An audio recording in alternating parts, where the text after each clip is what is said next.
Hello, everyone. If you enjoy my channel, please support me with one like, one subscribe, and one share. My debit card changed everything. Have you ever held something so small that it completely changed the way you saw yourself?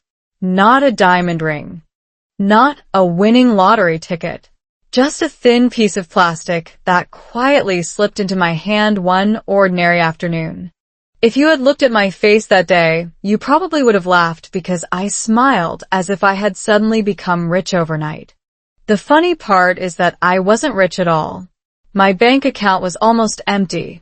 Yet for a few unforgettable minutes, I honestly believed my life had changed forever. And that strange feeling taught me one of the biggest lessons about money, confidence, marriage, and life in America. If you have ever wondered why so many people seem successful but secretly struggle, or why one tiny debit card can make an ordinary person feel powerful, stay with me because this story happened to me.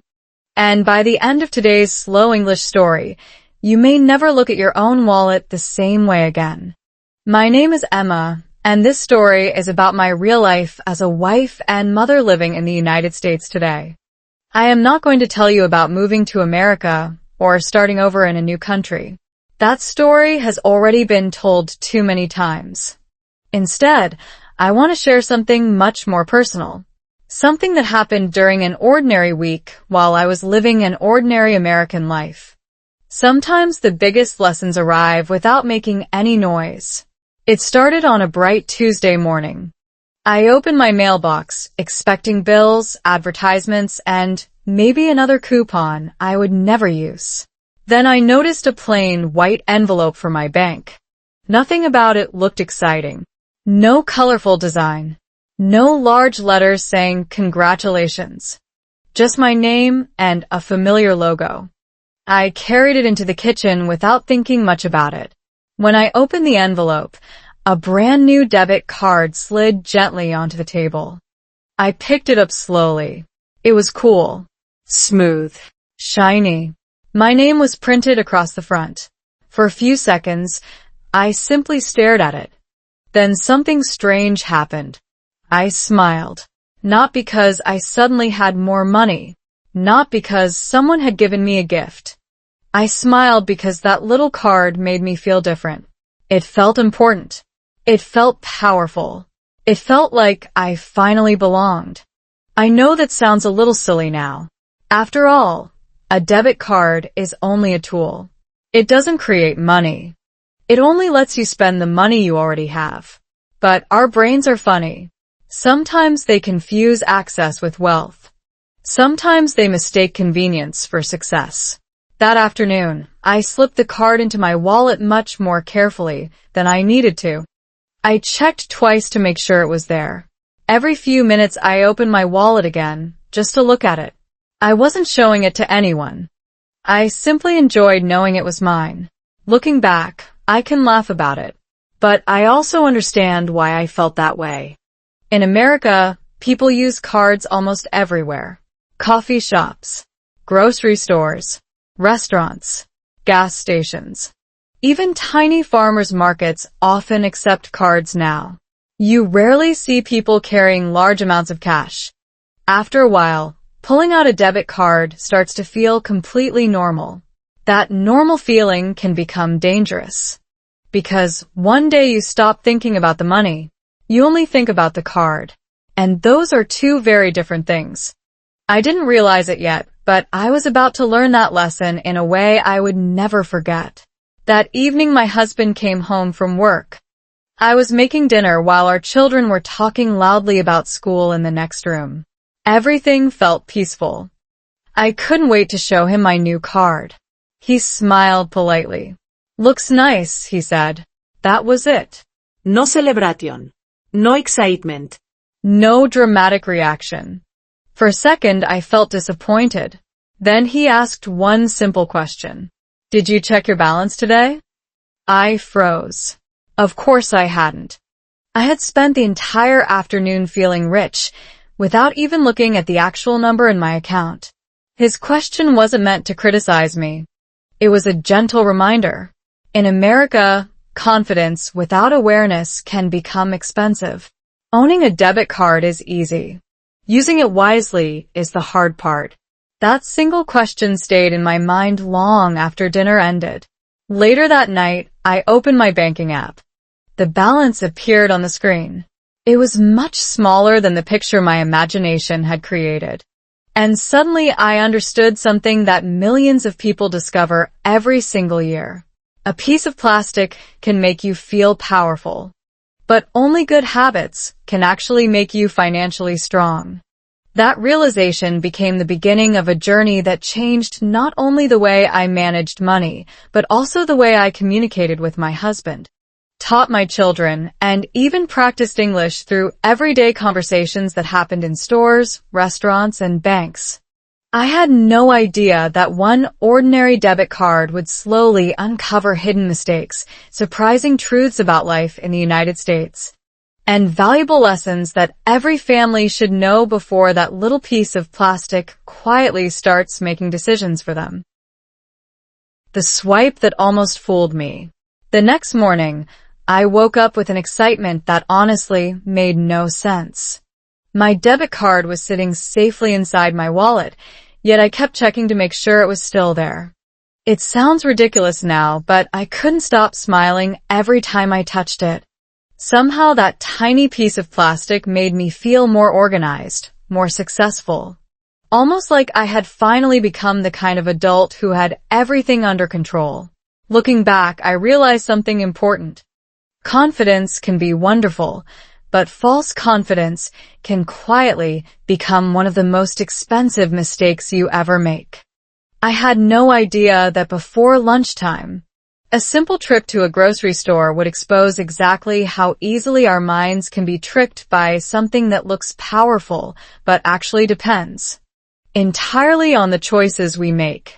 I decided to stop by my favorite neighborhood grocery store after dropping the kids off at school. It wasn't a special day. I only needed milk, eggs, bread, fruit, and a few ingredients for dinner. The shopping cart was only half full, and I remember thinking how responsible I had become. I wasn't buying luxury items. I wasn't wasting money. Everything felt completely reasonable. As I walked through the aisles, something unexpected happened. I stopped looking at price tags. Not completely. Just less carefully than usual. A slightly more expensive coffee creamer? Why not? Fresh flowers near the entrance? They would make the kitchen look beautiful. A premium loaf of bread? It was only a few dollars more. A nicer brand of chocolate for movie night with my husband? That sounded like a good idea too. None of these decisions seemed dangerous by themselves. Each one felt tiny. Each one felt harmless. That is exactly how lifestyle inflation quietly begins. No dramatic shopping spree. No expensive jewelry. No designer handbags. Just dozens of little decisions whispering the same sentence into your ear. It's only a few dollars.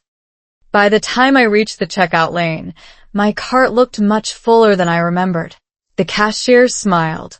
She scanned every item with incredible speed. Beep, beep, beep.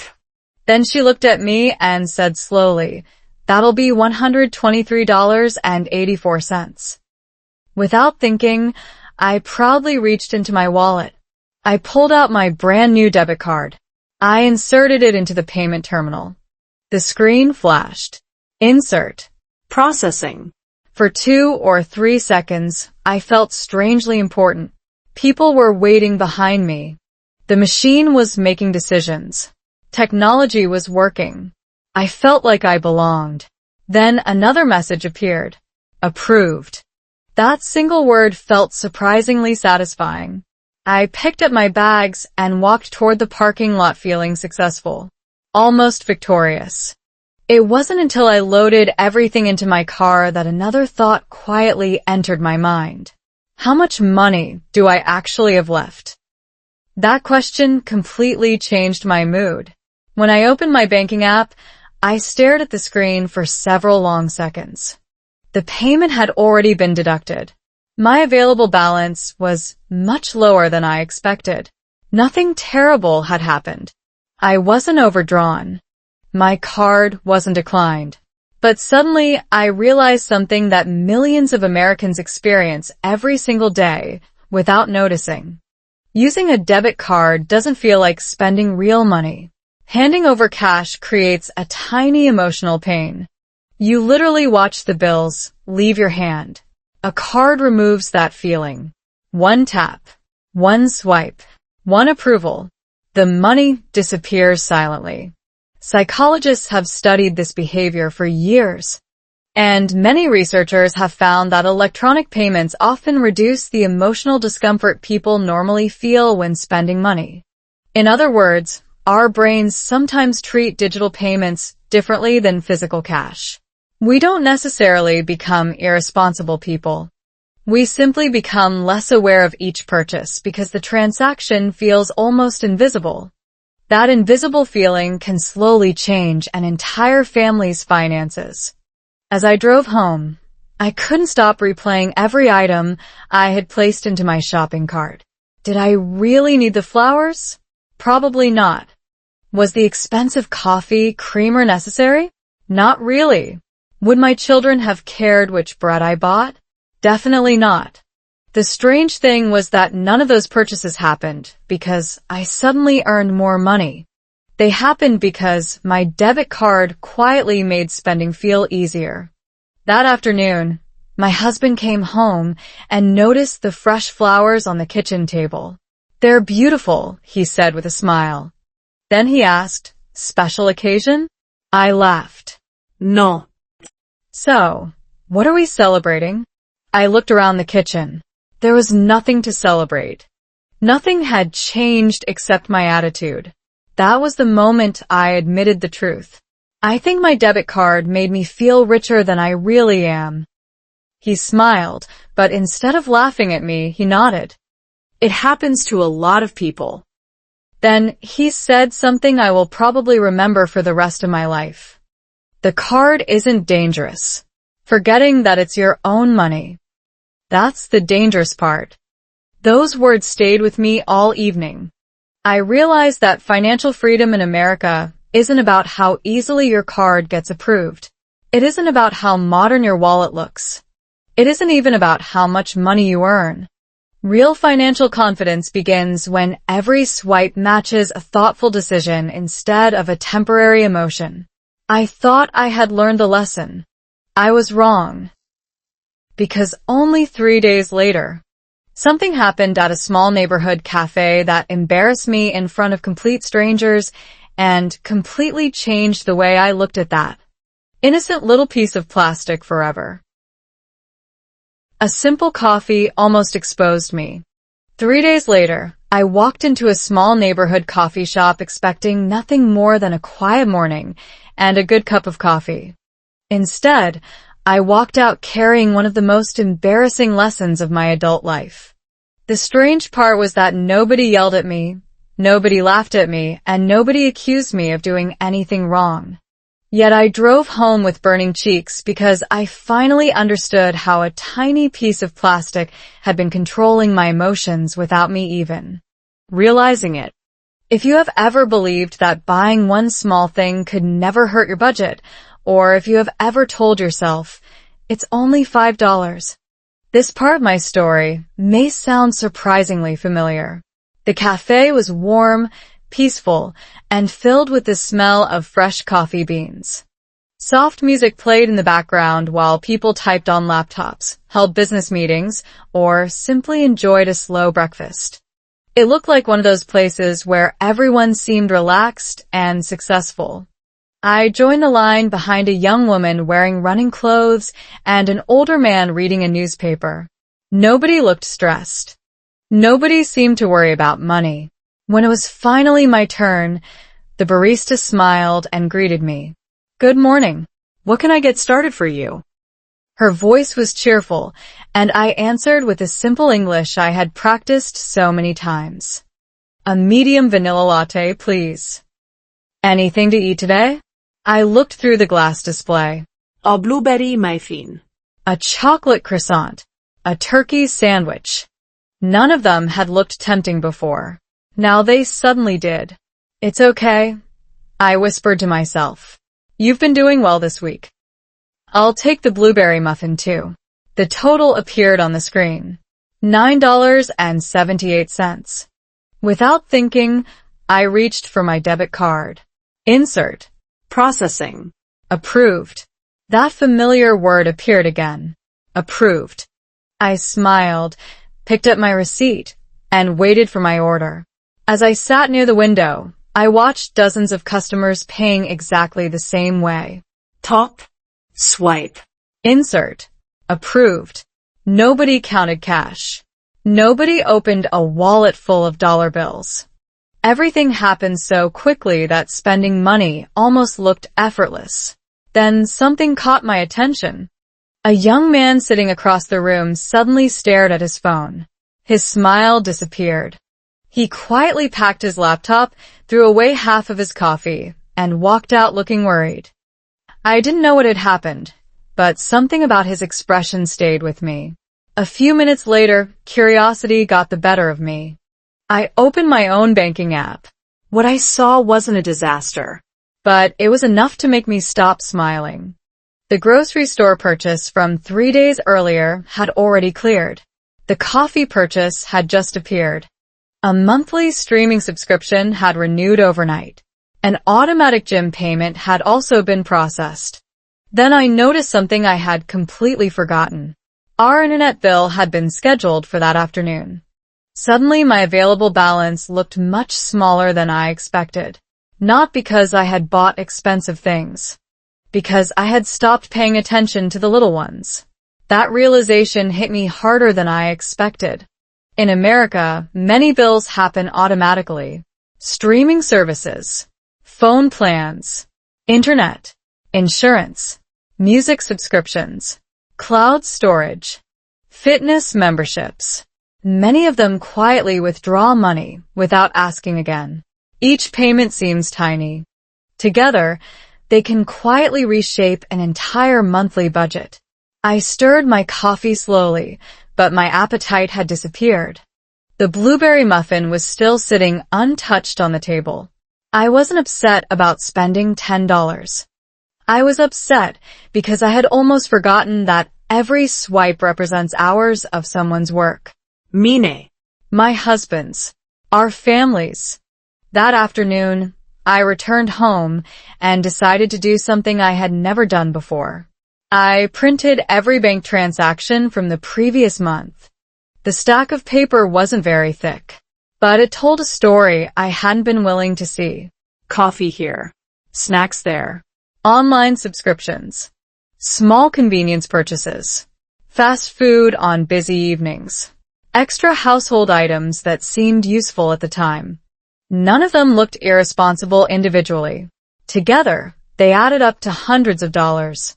I quietly placed the papers on the kitchen table. When my husband came home, he looked at them for a second. Then he looked at me. I think I found where our money has been hiding, I said with a nervous laugh. He didn't criticize me. He didn't blame me.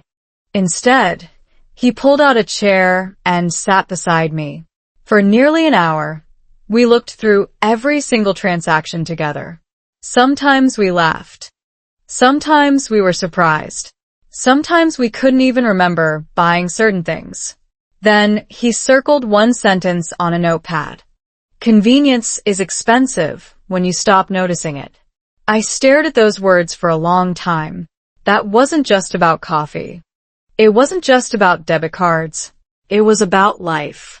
The easiest choices are not always the smartest choices. Living in the United States had taught me that modern technology makes spending incredibly convenient, but convenience should never replace awareness. That evening, I made one simple promise to myself. Before every purchase, no matter how small, I would ask one question. Do I want this? Or do I simply want the feeling of buying it? I thought that question would protect me from making another emotional decision. I honestly believed I had finally figured everything out. But only a week later, while shopping for something my children desperately wanted, I discovered that emotions can be much louder than logic, And this time, the lesson would test not only my wallet, but also my marriage. The day my children changed everything. 1 week after I promised myself to spend more carefully, life decided to test me in the most unexpected way. It wasn't a bank notification. It wasn't a surprise bill. It wasn't even a problem with my debit card. The real test arrived through 2 excited children standing in my kitchen with huge smiles on their faces, asking for something that almost every American parent hears sooner or later. At first, their requests sounded completely harmless. In fact, I nearly said yes before they even finished talking. But by the end of that day, I realized that some of the hardest financial decisions are not about money at all. They are about love, guilt, and the quiet pressure to give your family everything they want, even when what they really need is something entirely different. It was Saturday morning, and the house was unusually peaceful. My husband was trimming the backyard while I was making pancakes. The children were laughing in the living room, watching videos, and planning their weekend. Then both of them ran into the kitchen at exactly the same moment. Mom, their voices blended together. Can we go shopping today? I smiled. What are we shopping for? They looked at each other before answering. Everyone at school has the new backpacks. And almost everyone has matching lunchboxes. They're really cool. They're on sale. The words on sale almost made me laugh. Children learn that phrase much earlier than parents expect. I looked at the backpacks they already owned. They were clean. The zippers worked perfectly. Nothing was broken. Nothing was missing. What happened to your old ones? I asked gently. They're fine. But that little word carried much more weight than the rest of the sentence. But everyone else has the new ones. I knew exactly what they meant. This wasn't about backpacks. It was about belonging. One of the quiet truths about life in America is that children notice everything. They notice shoes, lunchboxes, water bottles, jackets, phones, and brands much earlier than adults realize. Most children are kind, but nobody enjoys feeling different.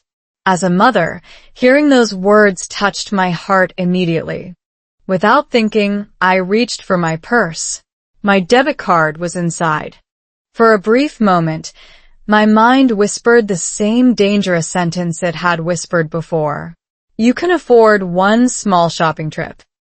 Fortunately, another voice answered almost immediately. Can you? Or, do you simply have a card? Those words stopped me. Instead of driving straight to the store, I suggested something different. Let's take a walk first. The children looked disappointed, but they agreed. We spent nearly an hour walking through our neighborhood. We talked about school, friends, favorite teachers, and the funny things that had happened during the week. As we walked, I noticed something interesting. Every family looked different. Some children wore expensive clothes. Others wore simple ones. Some families drove luxury SUVs. Others drove older cars. Some people carried designer shopping bags. Others carried groceries in reusable cloth bags. Yet everyone seemed busy living their own lives. It suddenly became obvious. The outside never tells the whole story.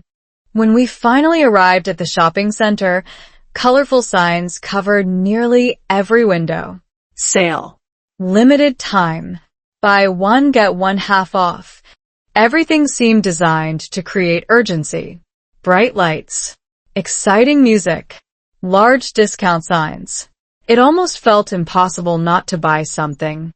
Marketing is incredibly powerful because it doesn't simply sell products.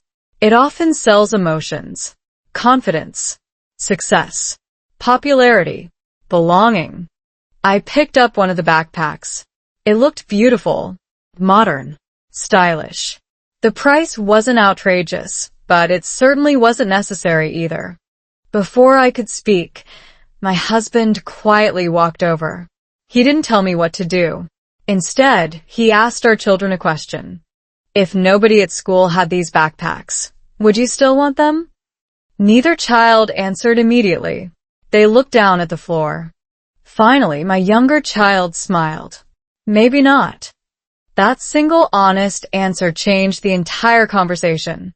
Instead of buying new backpacks, we let each child choose a few inexpensive patches and colorful keychains to personalize the backpacks they already loved. We went home together, spread everything across the dining table, and spent the afternoon decorating them as a family. There was glue everywhere. Markers rolled onto the floor. Everyone laughed. Even my husband accidentally attached one patch upside down. By evening, the backpacks looked completely unique. More importantly, the children couldn't stop smiling because they had created something nobody else at school would own. That night, after the children had gone to bed, I checked my banking app again. For the first time in weeks, I didn't feel excited about seeing a higher balance. I felt peaceful. There is a remarkable difference between saving money because you're afraid to spend and saving money because you've learned what truly matters. As we cleaned the kitchen together, my husband looked at me and smiled. You know what happened today? I shrugged. We didn't just save money. We taught our children that happiness doesn't always come from buying something new. His words stayed with me long after everyone was asleep. I looked at my debit card resting quietly inside my wallet. It hadn't changed. It was still the same piece of plastic. The real change had happened inside me. For the first time, I understood that the most valuable purchases are often the ones you choose not to make. I believed that lesson would finally make spending easy to control. I couldn't have been more wrong. Because only a few days later, one unexpected phone notification would make my heart race faster than any shopping trip ever had, forcing me to face a danger that every debit card owner in America should know about before it's too late. The notification that made my heart stop. It happened on an ordinary Wednesday afternoon, the kind of day that never appears in family photo albums because nothing is supposed to happen. I had just finished folding laundry while dinner slowly cooked in the kitchen. The children were still at school. My husband was finishing work. And the house was so quiet that I could hear the refrigerator humming in the background. Then my phone vibrated once.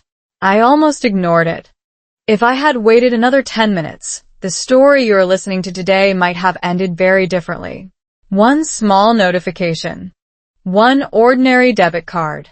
One decision that every family living in the United States should know before it happens to them. That afternoon, I discovered that sometimes the greatest financial danger doesn't come from spending too much. Sometimes it comes from someone else trying to spend your money before you even realize what's happening. I wiped my hands on a kitchen towel and picked up my phone. A banking notification had appeared across the screen. Debit card purchase approved. For a brief second, I smiled automatically. Then I read the amount. $247. I froze.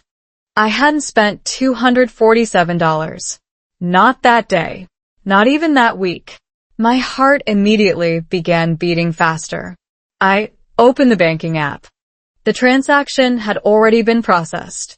The store name looked unfamiliar. I stared at it again. Maybe I had forgotten something. Maybe my husband had bought something. Maybe it was an automatic payment. My brain desperately searched for a reasonable explanation. None appeared. We assumed notifications could wait. We trusted every payment terminal without thinking twice. That experience changed our routine completely. Now we review our banking app almost every evening. Not because we expect something bad to happen. Because awareness creates peace of mind. It takes less than 1 minute. Yet that single minute can prevent days of stress. Over the following week, the bank investigated the transaction. Fortunately, the unauthorized charge was eventually reversed. The money returned to our account. I felt incredibly grateful. Not everyone notices suspicious activity quickly.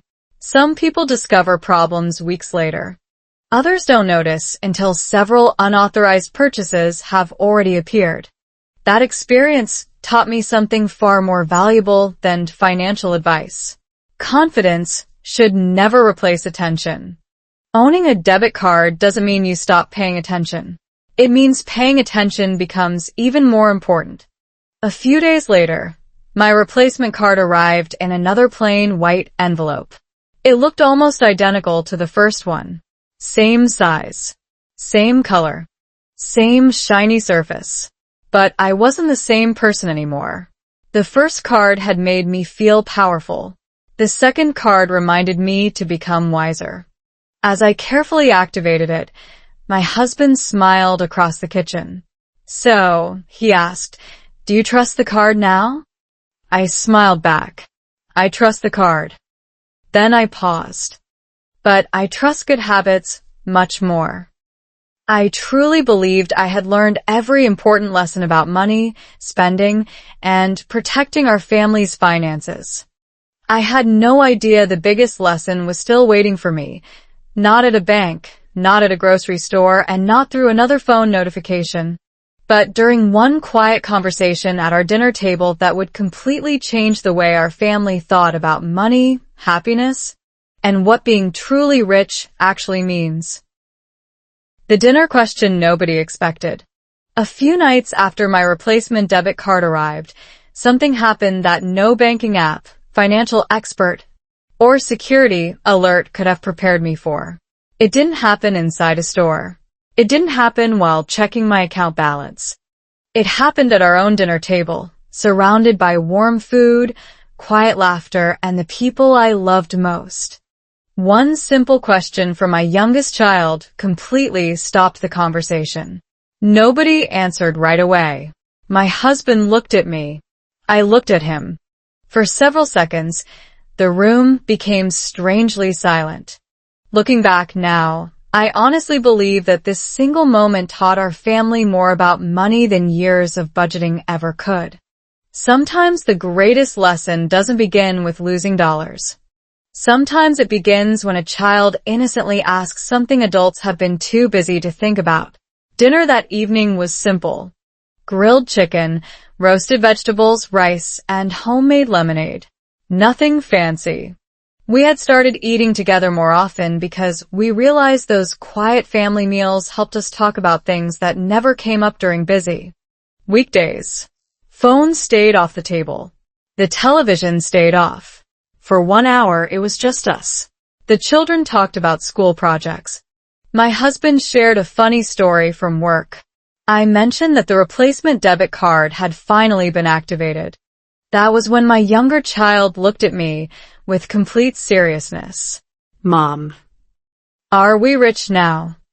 I almost laughed. Not because the question was silly, because it was so honest. Children often connect money with what they see. A new card, a new purchase, a nice dinner, a family vacation. To them, those things can look like proof that someone is rich. Before I could answer, my older child joined the conversation. Yeah, but do people know if they're rich? That question stayed in the air. There wasn't a simple answer. My husband smiled and leaned back in his chair. Instead of answering immediately, he asked them another question. What do you think being rich means? Our younger child answered first. It means buying anything you want. The older one thought for a moment. I think it means never worrying about money. Both answers sounded reasonable. In fact, many adults would probably say exactly the same thing. I looked around our kitchen. Nothing about it looked luxurious. Our dining table had small scratches from years of family meals. The chairs didn't match perfectly anymore. The refrigerator made strange noises every few hours. The children were drinking lemonade from colorful plastic cups that had survived countless trips through the dishwasher. It wasn't perfect, but suddenly I realized something. I felt incredibly peaceful. Only a few weeks earlier, I had believed my debit card made me feel rich.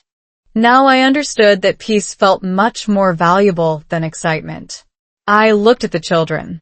I don't think being rich means buying everything. They listened carefully. I think being rich means your family can sleep well at night. My husband nodded. I continued. It means paying your bills without panic. It means not hiding purchases from each other. It means having enough food on the table. It means helping someone else when they need it. It means feeling safe. The children became unusually quiet. Finally, my younger child smiled. So, being rich is kind of a feeling? I smiled back. Exactly. That answer surprised even me. Because only a month earlier, I would have answered differently. That conversation changed something inside our family. The following weekend, we decided to start a new tradition. Every Sunday evening, we would spend 15 minutes together talking about money. Not because our children needed to memorize numbers, because we wanted them to understand values. We showed them how grocery budgets worked. We explained why electricity should not be wasted. We talked about saving before spending. Sometimes we even opened the banking app together, not to show balances, but to explain how careful decisions create long-term security. Slowly, something wonderful happened. The children stopped asking for everything they saw. Instead, they started asking questions. Do we really need this? Could we wait until next month? Would buying this help our family? Those questions amazed me. Children learn much more from watching adults than listening to lectures. At the same time, I noticed another unexpected change. My English was improving naturally. Not because I spent hours studying grammar books. Because daily life kept giving me opportunities to communicate. Reading bank notifications. Talking with customer service. Speaking with cashiers. Helping the children with school events. Asking simple questions at local stores. Repeating polite expressions again and again. Little by little, those ordinary conversations became my classroom. I realized something that many language learners overlook. Real English isn't hidden inside difficult textbooks. It's waiting inside everyday life. Simple sentences. Simple conversations.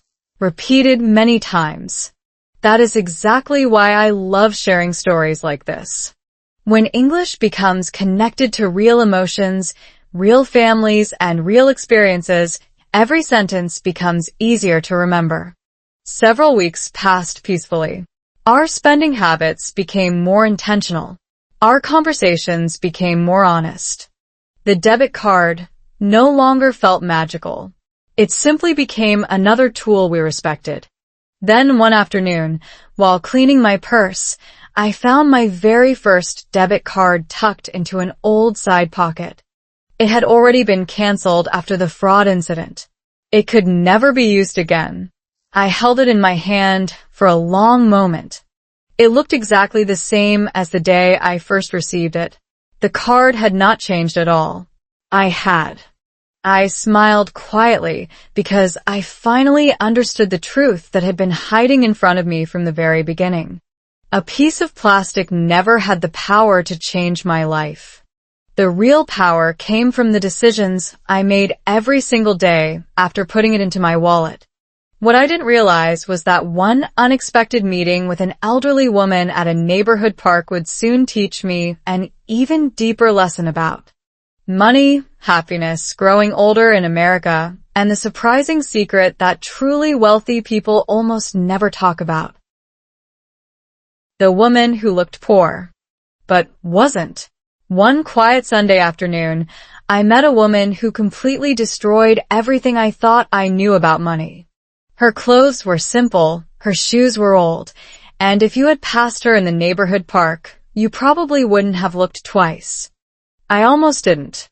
But 45 minutes later, after one unexpected conversation on a wooden park bench, I drove home wondering whether millions of people spend their entire lives chasing the wrong definition of wealth. What she told me that day sounded so ordinary that most people would ignore it. I almost did too. Yet her words changed the way I looked at my debit card, my family, and even the quiet routine of everyday life in America. If someone had recorded our conversation, I honestly believe many people would stop reaching for their wallets and start paying much closer attention to the lives they are actually building. The weather was beautiful that afternoon.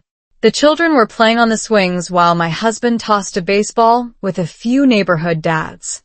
I found an empty bench under a large maple tree and sat down with a bottle of water. A few minutes later, an elderly woman slowly walked toward the bench. She smiled politely. Is anyone sitting here? No, Ian Schwarat. Please. She sat beside me with a gentle sigh. For several minutes, neither of us spoke. We simply watched children running across the playground. Sometimes silence is surprisingly comfortable. Eventually, she pointed toward my reusable grocery bag sitting beside my feet. I have the same one. I laughed. It's lasted much longer than I expected. She smiled. The inexpensive things usually do. That sentence made me smile, but I didn't realize how much wisdom was hiding inside it. We began talking. Nothing dramatic. Just ordinary conversation. The weather, the neighborhood, the park, our families. Then she asked whether I had children. I proudly pointed toward the playground. They're over there. Her face brightened immediately. They grow up faster than your bank account. I laughed again. She had a wonderful sense of humor.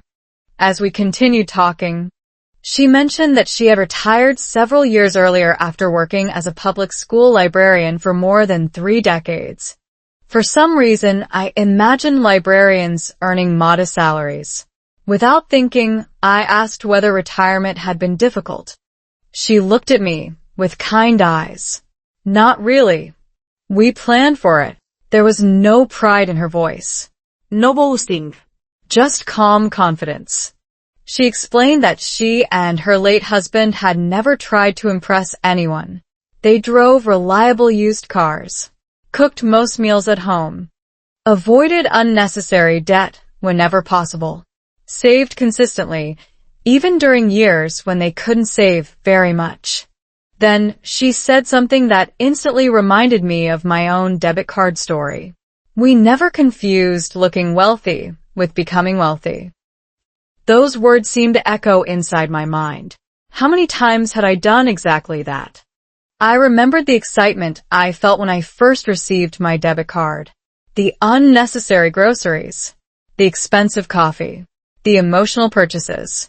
None of those decisions had made our family stronger. They had simply made me feel successful for a few moments. The woman continued. You know what's interesting? I shook my head. The happiest people I know rarely talk about money. I thought about that. She was right. People who constantly try to appear successful often spend enormous energy proving something to others. Meanwhile, the people who quietly build stable lives usually spend their energy protecting what truly matters. Family, health, friendships, Peace. As our conversation continued, she surprised me again. She pulled an old wallet from her handbag. It looked worn around the edges. Inside were a few family photos, a library card she still carried out of habit, and one debit card. She smiled. I've had this account for years. Then she laughed softly. This little card never made me rich. It simply reminds me to be responsible. I couldn't help smiling. It felt as though life had placed this conversation directly in front of me for a reason. Before leaving, she stood slowly and looked toward the playground. You have beautiful children. Thank you. Then she added one final sentence. They're watching everything you do. Not everything you buy. Everything you do. That sentence stayed with me long after she disappeared down the walking path. Driving home, I kept replaying our conversation. The children weren't learning financial habits from my debit card. They were learning from my reactions, my patience, my gratitude, my decisions. Whether I complained constantly or appreciated what we already had. whether I chased appearances or protected peace. That evening, I found myself cleaning the kitchen with a completely different attitude. The countertops were ordinary. The dishes still needed washing. Lunch boxes still had to be prepared for school. Nothing had changed. Yet everything felt different. I suddenly realized that wealth isn't always visible. Sometimes it looks like a family eating dinner together without arguing. Sometimes it looks like sleeping peacefully because your bills are paid. Sometimes it looks like children who understand that love costs nothing, but is worth everything. Before going to bed, I opened my banking app as usual. I checked our transactions. Everything looked normal. For the first time, I closed the app almost immediately. Weeks earlier, I had searched that screen for proof that I was doing well. Now I understood something much deeper. My family's happiness would never be measured by the number on that screen. It would be measured by the conversations around our dinner table, the trust inside our marriage, and the values our children carried into adulthood. I believed that wise woman had already taught me the greatest lesson I would ever learn. But life wasn't finished surprising me, because only a few days later, one ordinary visit to a local supermarket would reveal a shocking mistake that I watched another customer make, a mistake so common in America that thousands of families repeat it every single day without realizing the hidden cost until it's far too late. The $3 mistake everyone ignored. A few days after meeting the wise woman at the park, I witnessed something so ordinary that almost everyone in the supermarket ignored it.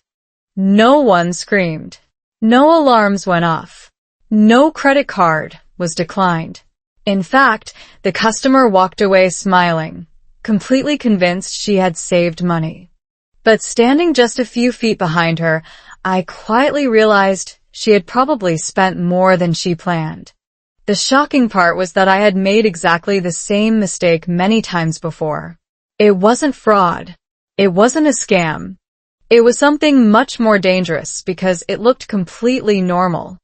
If you have ever walked into a grocery store planning to buy only one or two things, but somehow left with a cart full of items you never intended to purchase, then you already know how this story begins. It was late Friday afternoon, one of the busiest shopping times of the week. The parking lot was nearly full. Families hurried toward the entrance, pushing large shopping carts, while employees stacked fresh produce near the front doors.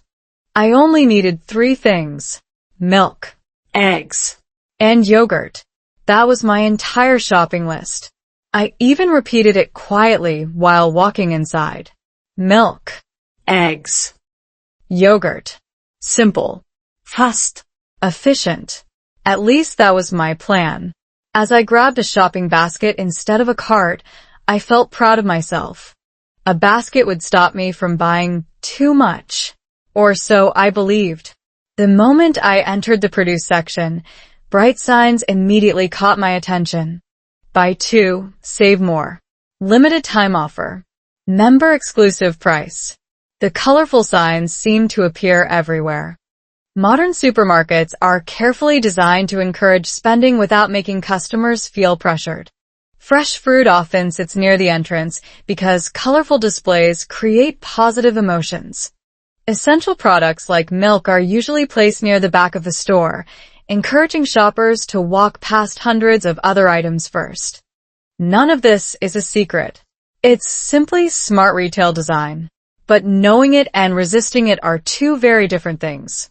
As I walked toward the dairy section, I noticed a woman about my age standing beside a display of sparkling drinks. She looked excited. "They're only $3 each if you buy 4, she told the man beside her. He looked confused. "But we only wanted 1. She laughed. "We're saving money." Without another thought, they placed 4 bottles into their cart. I continued walking. A few aisles later, I saw the same couple again. This time they were choosing snack packs. Buy 3, get 1 free. Into the cart they went. A few minutes later, family-sized chips, extra frozen desserts, large boxes of cereal. Everything seemed like a bargain. By the time they reached the checkout lane, their cart was overflowing. I quietly smiled because I recognized something. Not them. My old self. Only a few weeks earlier, I probably would have done exactly the same thing. Every purchase looked reasonable. Every discount looked smart. Every extra item seemed justified. The total at the register appeared on the screen. $312. The woman blinked twice. I didn't expect that. Neither did I. She looked back into her cart as if seeing it for the first time. Nothing inside looked extravagant. No luxury products. No expensive electronics. Just dozens of good deals. That moment reminded me of something my husband once said. A discount only saves money if you plan to buy it anyway. I smiled quietly. Those words suddenly felt more powerful than ever. When it became my turn, I placed my 3 items on the conveyor belt. Milk, Eggs. yogurt. The cashier smiled warmly. Did you find everything you needed today? Yes, I answered.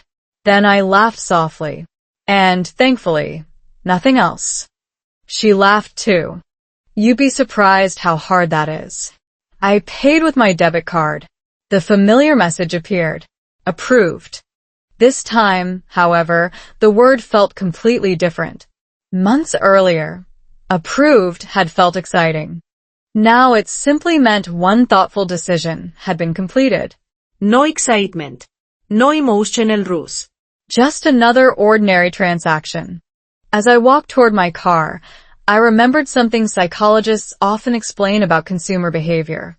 Our brains naturally enjoy the feeling of winning. Discounts create that feeling even when we spend more overall. That's why phrases like limited time, special offer, and buy more to save more can feel surprisingly persuasive. The reward comes long before we calculate the actual cost. Driving home, I realized how much my mindset had changed. Before, I measured success by what I could buy. Now I measured success by what I could comfortably leave on the shelf. That evening, I told my husband about the couple at the supermarket. He smiled. I've done that before, too. His honesty made me laugh. Then he opened the pantry. There, sitting quietly on the top shelf, were 3 unopened bottles of barbecue sauce. Neither of us remembered buying the extras. We laughed so hard the children came into the kitchen to see what was happening. When they heard the story, my older child smiled and said something that made both of us stop laughing. So, grown-ups get tricked by advertising too? I looked at my husband. He looked back at me. Then we both nodded. Sometimes I admit it. The smartest people can still be persuaded. That simple conversation reminded me that learning never really ends. Not for children. Not for parents. Not for anyone. The real goal isn't becoming perfect. It's becoming a little more aware today than we were yesterday.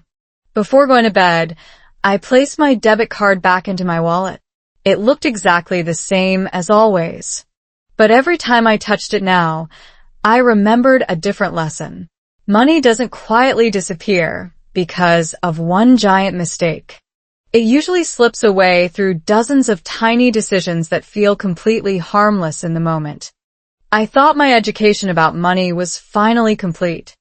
Then, an unexpected invitation from one of my closest friends would reveal something even more surprising, a secret about happiness, comparison, and social media that no bank statement could ever show, yet it quietly influences how millions of families spend money every single day.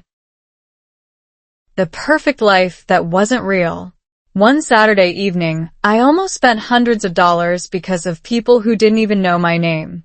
They never called me. They never sent me a message. They never asked me to buy anything. In fact, they were smiling at me from perfectly edited photos on my phone. It sounds unbelievable, doesn't it? Yet millions of people experience the exact same thing every single day without realizing it. A beautiful vacation photo, a brand new kitchen, a luxury SUV parked in the driveway, a family wearing matching clothes with perfect smiles. For just a few seconds, I caught myself wondering whether my own life was somehow falling behind. Then something happened at a friend's house that completely shattered the illusion and taught me one final lesson about money that no debit card, bank account, or financial app could ever reveal. One of my closest friends invited our family over for a backyard barbecue. The weather was beautiful. Children were running through sprinklers. Neighbors were laughing. The smell of grilled burgers filled the air. Everything felt relaxed. Before leaving home, I looked in the mirror for a moment. Then I looked around our kitchen. Nothing was wrong. Everything worked. Yet my mind quietly whispered something strange. Our patio furniture looks old. Our backyard isn't as pretty. Maybe we should replace a few things. I hadn't thought about those ideas the day before. So, where did they suddenly come from? The answer was sitting inside my pocket. Earlier that morning, while drinking coffee, I had spent nearly 20 minutes scrolling through social media. Beautiful outdoor kitchens, designer furniture, luxury backyard makeovers, families smiling beside expensive swimming pools. Everything looked effortless. Everything looked perfect. Without realizing it, I had started comparing my ordinary Saturday morning with someone else's carefully selected highlights. Psychologists often describe this as social comparison. Our brains naturally compare ourselves with other people, especially when we repeatedly see polished images of success, beauty, or wealth. The challenge is that social media usually shows the finished picture, not the stress, debt, repairs, arguments, or sacrifices behind it. Comparing everyday life with someone's best moments can quietly create dissatisfaction, even when our own lives are already full of blessings. By the time we arrived at my friend's house, I expected everything to look exactly like the photos she occasionally shared online. And honestly, it did. The backyard was beautiful. Fresh flowers lined the fence. String lights hung above the patio. Everything looked magazine-worthy. For a brief moment, I felt that familiar temptation. Maybe we should spend money updating our own backyard. Maybe our family needed something nicer. While the children played outside, my friend invited me into the kitchen to help prepare dessert. As we worked together, she suddenly laughed. You know what's funny? What? People online think we're doing much better than we actually are. I looked at her. She smiled. Then she quietly continued. We've been saving for over 4 years to finish this backyard. I was surprised. She pointed toward the new outdoor furniture. We bought that during an end-of-season clearance. Then toward the decorative lights. Those were on sale after Christmas. Then toward the flower beds. My husband planted almost everything himself. I looked around again. Nothing suddenly became less beautiful, but everything became more real. She wasn't pretending. She wasn't competing. She was simply sharing the finished result of years of patience. Then she told me something I will never forget. Social media shows the picture. It rarely shows the timeline. That sentence completely changed the way I looked at almost everything online. Driving home later that evening, I kept thinking about her words. How many times had I compared my chapter 3 with someone else's chapter 20? How many unnecessary purchases begin with comparison instead of genuine need? When we arrived home, our children ran inside without hesitation. They weren't disappointed by our backyard. They weren't comparing our furniture. They immediately grabbed a soccer ball and started laughing together outside. To them, happiness wasn't attached to expensive decorations. It was attached to being together. That simple moment reminded me of another truth. Adults often create pressures that children never ask for. After the kids went to bed, my husband and I sat quietly on our back porch. The chairs were several years old. The paint on the wooden fence had started fading. A few flower pots needed replacing. Yet the evening felt peaceful. The sky slowly turned orange as the sun disappeared.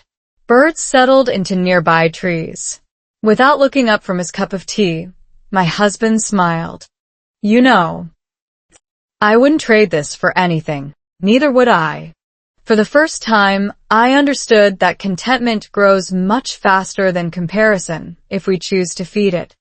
I reached into my purse and noticed my debit card again. It had traveled with me through grocery stores, cafes, gas stations, family dinners, unexpected fraud alerts, and countless ordinary moments.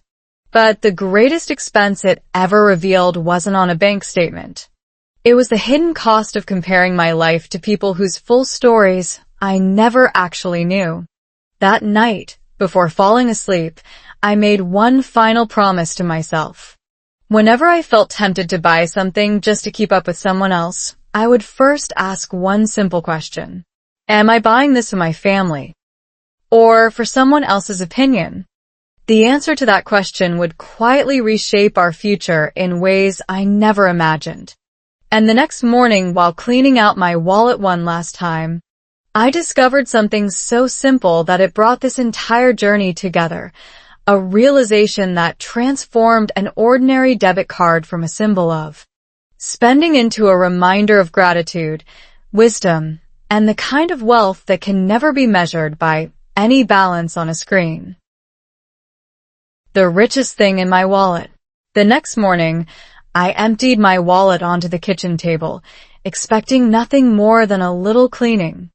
A few old receipts, several grocery reward cards, my driver's license, and my replacement debit card slid onto the table one by one. Then something unexpected happened. I found the tiny piece of paper that had started this entire journey. It was an old grocery receipt from the very first week I proudly carried my first debit card. I looked at the faded numbers for a long time, and suddenly I laughed out loud. That receipt wasn't showing me what I had bought. It was showing me who I used to be. A woman who believed a piece of plastic could make her feel successful. A woman who confused convenience with security and appearance with confidence.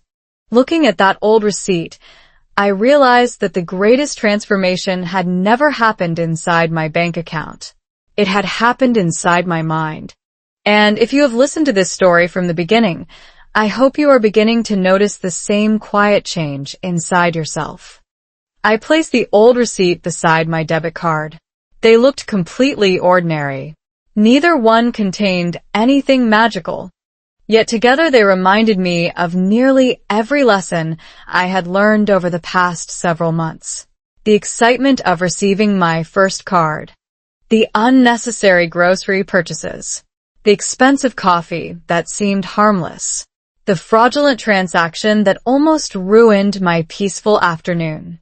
The conversation with my husband. The questions for my children. The wise woman at the neighborhood park. The family barbecue. Every moment had quietly pointed toward the same truth. Money is important. Very important. But the way we think about money is even more important. A debit card cannot create discipline.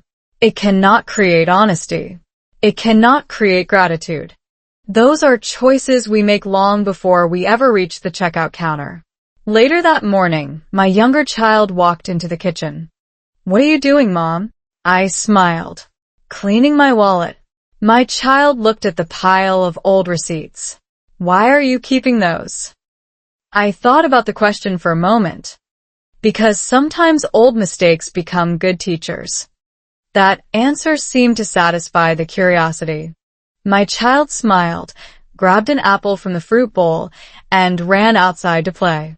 Children have a wonderful way of reminding us that life keeps moving forward. They rarely spend much time worrying about yesterday. As I continued organizing my wallet, I noticed something interesting. Months earlier, it had been full of little pieces of paper I never needed. Coupons I forgot to use. Receipts I never checked. Membership cards I barely remembered signing up for. Now it felt different. Simpler. Lighter. Somehow that reflected my life too. Not because we had become wealthy. Because we had become intentional. That afternoon, my husband came home carrying a small brown paper bag from a local bakery. He placed it on the kitchen counter with a smile. I thought we deserved dessert. Inside were 2 cinnamon rolls. Not 6. Not 12. Just 2. We made fresh coffee, while the children played outside. Then the 4 of us shared those 2 cinnamon rolls together. Everyone laughed when the frosting covered our fingers. The children argued about who received the larger piece. My husband insisted both pieces were exactly the same size. Nobody believed him. It was one of the happiest afternoons I could remember. Not because dessert was extraordinary. Because nobody was trying to impress anyone. Nobody was pretending. Nobody cared what the moment looked like online. We were simply living it. That evening, while washing dishes, I looked out the kitchen window. The sunset painted soft orange colors across the sky. Our backyard still wasn't perfect. The fence still needed fresh paint. The patio chairs were still several years old. The grass wasn't perfectly green. But I noticed something I had never appreciated enough before. It was ours. It was filled with laughter. It was filled with memories. It was enough. Before going to bed, I opened my banking app one last time. Everything looked normal. The balance was neither extremely high nor dangerously low. For the first time in a very long time, I closed the app within a few seconds. I no longer needed numbers to tell me whether my family was doing well. I already knew. We were communicating honestly. We were spending more intentionally. We were protecting our future instead of chasing appearances. We were teaching our children that money is a tool, not an identity. And somewhere along the way, without even planning it, I had also improved my English. Not through difficult grammar lessons. Not through endless vocabulary lists, but through ordinary conversations. Thank you. Have a nice day. Would you like a receipt? Debit or credit? Please insert your card. Simple sentences repeated throughout everyday life slowly became part of who I was. That may be the biggest surprise of this entire journey. Real learning often happens when we stop trying to impress people and start paying attention to ordinary moments. As I carefully placed my debit card back into my wallet, I smiled for one final reason. Months ago, I believed that little piece of plastic represented financial success. Today it represents something much greater. It reminds me to pause before spending, to appreciate what I already have, to protect my family, to stay alert, to avoid comparing my life with carefully edited images online, to keep learning every single day. Most importantly, it reminds me that real wealth can never be measured by the balance inside a bank account. Real wealth is a peaceful marriage, healthy children, honest conversations, good habits, a grateful heart, and the quiet confidence that comes from living within your means instead of beyond them. That is all for today. I will continue making more stories like this in the future. If you enjoyed listening and practicing slow, easy English with me, please subscribe and join me for the next story. Thank you for spending your time with me, and until next time, take care of your money, take care of your family, and never forget that the most valuable thing in your wallet is not your debit card. It is the wisdom you carry every time you decide how to use it.